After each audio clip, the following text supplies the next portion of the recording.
Hello दोस्तों, आप लोगों के बीच लेकर के आ चुका हूँ सबसे डिमांडिंग टॉपिक। जिस चीज़ का डिमांड आप लोगों ने कमेंट के माध्यम से बहुत ही ज़्यादा किया था। तो आज के इस वीडियो में हम लोग समझने वाले हैं बीपीएससी एग्ज़ाम के डिटेल्ड एग्ज़ाम पैटर्न के बारे में कि कौन से पेपर कितने मार्क्स का होता है, इसके लिए क्या अप्रोप्रिएट सिलेबस होते हैं, कौन कौन से ऑप्शनल पेपर्स लिए जा सकते हैं, इसकी क्या क्या क्राइटेरियाज होती हैं, कितने कितने अंक जो है जोड़े जाते हैं, कौन कौन सा पेपर क्वालिफाइंग होता है, सभी के विषय में हम लोग विस्तार पूर्वक जानकारी लेने वाले हैं।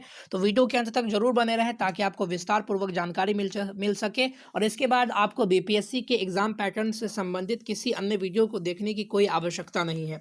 तो यहाँ पर देख सकते हैं, जैसा कि मैंने लिखा है ऊपर, प्रीलिम्स के विषय में हम लोग बात करेंगे, मेंस के, इंटरव्यू के, ऑप्शनल पेपर के और सभी चरण के संपूर्ण सिलेबस के विषय में भी हम लोग चर्चा करेंगे। तो चलिए फ्रेंड्स, बढ़ते हैं हम अपने इस पोर्शन की ओर और देखते हैं कि हमारा क्या किस प्रकार से हम लोग इसको समझ सकते हैं और जान सकते हैं। तो देखिए, सबसे पहले बीपीएससी की अगर डिटेल्ड एग्जाम पैटर्न की बात कर ले तो प्रीवियस वीडियोज में मैंने ऑलरेडी बता रखा है कि बीपीएससी जो है अपना एग्जाम 3 चरणों में कंडक्ट करवाती है। देखिए, पहले चरण को प्रीलिम्स एग्जामिनेशन या प्रारंभिक परीक्षा कहते हैं, दूसरे चरण को हम लोग मेंस एग्जामिनेशन या मुख्य परीक्षा कहते हैं और तीसरे चरण को हम लोग इंटरव्यू एग्जामिनेशन के नाम से जानते हैं। अब यहाँ पर ये बात आती है कि जो है कौन सा पेपर कितने नंबर का होता है, तो इसको हम लोग समझ ले, या कौन सा एग्जाम कितने नंबर का होता है। तो आपका प्री एग्जाम जो होता है 150 अंक का होता है, उसके बाद मार्क्स का होता है, उसके बाद मेंस एग्जाम 1000 अंकों का होता है और इंटरव्यू एग्जामिनेशन 120 अंकों का होता है। आगे फिर हम लोग इसको फर्दर यहाँ पर समझ रहे हैं। प्री परीक्षा की अगर बात कर ले तो प्री परीक्षा जो है सो आपका ऑब्जेक्टिव टाइप या ऑफलाइन एग्जाम, मुख्य रूप से ये ऑब्जेक्टिव टाइप होता है या ऑफलाइन एग्जाम होता है। उसके बाद जो है यहाँ पर जितने भी क्वेश्चंस होते हैं उसकी अगर वैल्यू की बात की जाए तो एक प्रश्न जो है 1 अंक के पूछे जाते हैं, यानी यहाँ पर 1 मार्क्स के ऑब्जेक्टिव क्वेश्चन यहाँ पर देखने को मिलते हैं और यहाँ पर किसी भी प्रकार का कोई भी नेगेटिव मार्किंग नहीं होता है। उसके बाद अगर हम लोग बात कर ले इसके अगर मेंस पेपर की, या यहाँ पर जो सब बात जो आती है इसके सिलेबस के बारे में, तो मैं आप लोगों को इसके ऑफिशियल वेबसाइट से इसका सिलेबस दिखा देता हूँ। तो प्रारंभिक परीक्षा की अगर सिलेबस की बात की जाए, हालांकि मैंने इस पर बहुत ही डिटेल्ड वीडियो अपलोड कर दिया है, तो आप लोग इसके आई बटन से जाकर के भी इसको समझ सकते हैं। फिलहाल मैं आपको शॉर्ट में यहाँ पे बता देता हूँ। अगर आपको डिटेल में जानना है तो वीडियो के आई बटन से सारे सिलेबस को आप लोग टॉपिक वाइज मैं समझा चुका हूँ, वहाँ से समझ सकते हैं।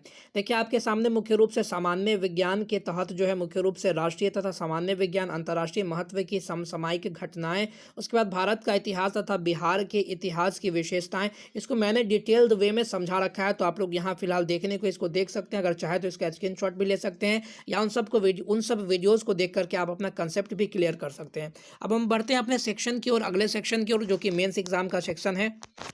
तो मेंस एग्जाम के सेक्शन में आगे बढ़ने से पहले मैं आप लोगों को एक चीज़ बता देना चाहता हूं कि आपका जो प्री एग्जाम होता है इसका अगर नेचर की बात की जाए तो ये सिर्फ क्वालिफाइंग नेचर का होता है, यानी अगर आप प्री एग्जाम में अगर कट ऑफ से ऊपर का अंक लाते हैं, चाहे भले ही जितने अंक, फॉर एग्जाम्पल अगर आपका कट ऑफ 120 जाता है तो आप 149 ही क्यों ना ले आए, आपको इसका कोई विशेष लाभ नहीं मिलने वाला है। बस ये आपके लिए समझिए एक टिकट है आपके मेंस एग्जाम में बैठने का। तो आपके प्री एग्जाम में आप जितने भी चाहे अंक हासिल कर ले, इससे कोई बेनिफिट नहीं होने वाला, बस कट ऑफ से आपका ऊपर होना चाहिए। बस समझिए ये आपके मेंस एग्जाम में लिखने का ये टिकट है। इसके या आपके प्री में लाए गए अंक को जो है आपके जो है मुख्य रूप से पूरे कंप्लीट जो फाइनल जो कट ऑफ आता है या फाइनल जो सिलेक्शन या रैंक जो निर्धारित होती है उसमें प्री के अंकों को नहीं जोड़ा जाता है। अब हम बात कर ले मेंस परीक्षा की, तो यहाँ पर अगर बात कर ले तो मेंस परीक्षा में मुख्य रूप से 4 पेपर आपको देखने को मिलते हैं।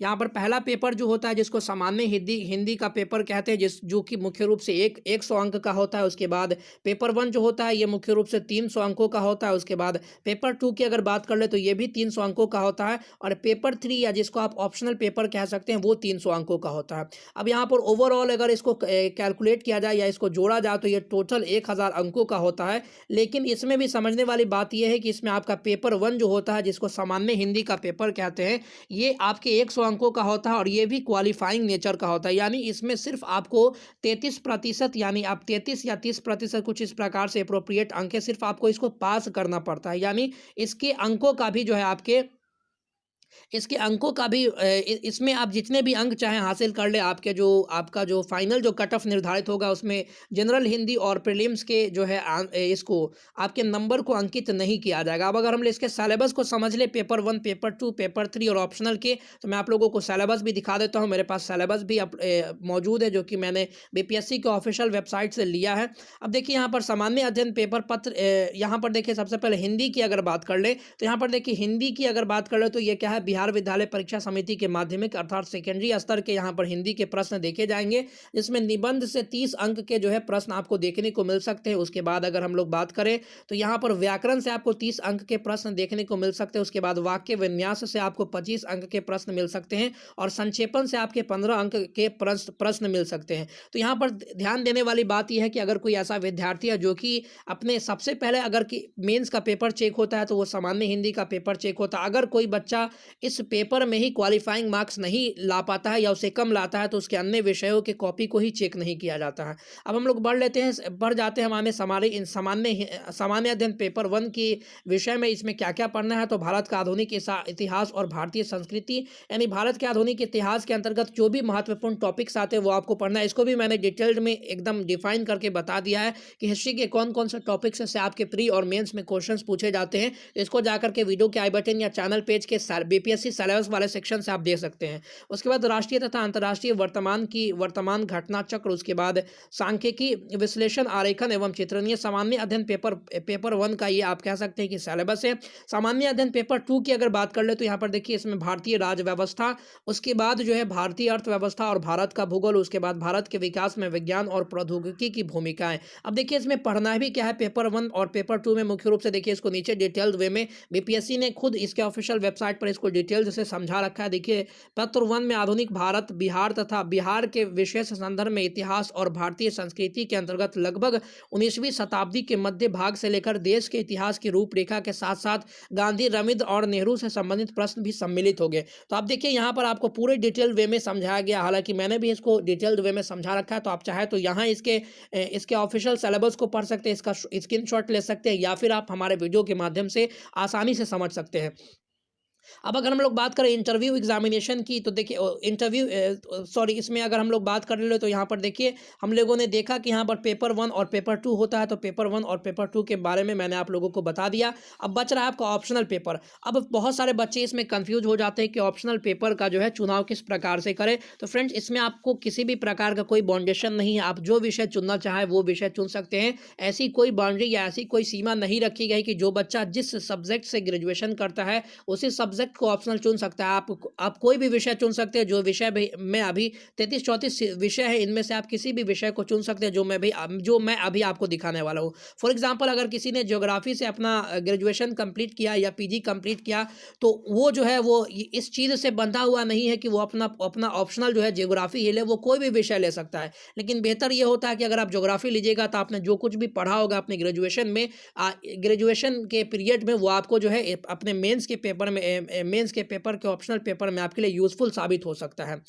तो ये आपके लिए जो है यूजफुल साबित हो सकता है, वहाँ से आप जाकर के इसको समझ सकते हैं। तो मैं आप लोगों के सामने वो दिखा देता हूँ कौन कौन से पेपर को आप लोग ऑप्शनल ले सकते हैं और किस प्रकार से आप जो है यहाँ से समझ सकते हैं। तो देखिए आपके सामने मैंने बताया कि 37-38 क्वेश्चन है, जिसमें सब्जेक्ट्स है, जिसमें कृषि विज्ञान, मानव विज्ञान, रसायन विज्ञान, विद्युत इंजीनियरिंग, भू विज्ञान, श्रम एवं समाज कल्याण, प्रबंधन, यांत्रिकी, इंजीनियरिंग, मनोविज्ञान, समाज विज्ञान, प्राणी विज्ञान, अंग्रेजी भाषा और साहित्य, बांग्ला भाषा और साहित्य, गणित है, इतिहास है, भूगोल है, अर्थशास्त्र है, सिविल इंजीनियरिंग है, यानी बहुत सारे सब्जेक्ट है जिसका कि आप लोग यहाँ पर देख सकते हैं। स्क्रीनशॉट लेकर के आप इसको समझ भी सकते हैं। साथ ही यहाँ पर सिलेबस है, जिसका पाठ्यक्रम की अगर बात कर ले तो ये सेम रहने वाला है आपके ग्रेजुएशन के पाठ्यक्रम से।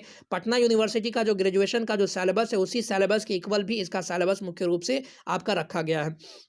हालांकि इसका सिलेबस भी अगर आप चाहें तो आप बीपीएससी के ऑफिशियल वेबसाइट से इन सब के किसी एक संबंधित विषय का सिलेबस आप जाकर के डाउनलोड करके देख सकते हैं। अब हम लोग बात कर लें इसके इंटरव्यू एग्जामिनेशन के बारे में, जो कि सबसे महत्वपूर्ण हो जाता है। तो यहाँ पर देखिए इंटरव्यू एग्जामिनेशन जो है आपके 120 अंकों का होता है। टोटल अगर अंकों की बात कर ले तो प्री के अगर अंकों को हम छोड़ दें 150, और हम जो है 100 अंक सामान्य हिंदी को छोड़ दें, क्योंकि ये दोनों क्वालिफाइंग नेचर के होते हैं। इससे आपका जो है रैंक निर्धारण में कोई योग्यता पता नहीं होता है तो इसको हम लोग छोड़ ही देते हैं।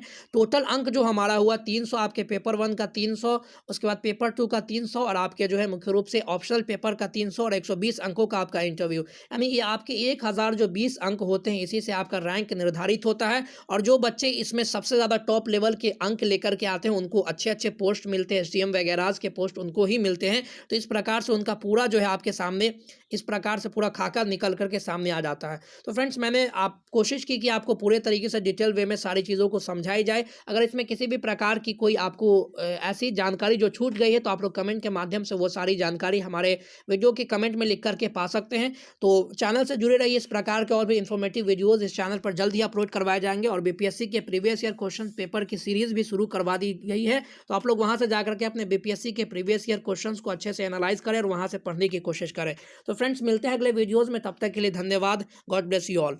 Take care of yourself.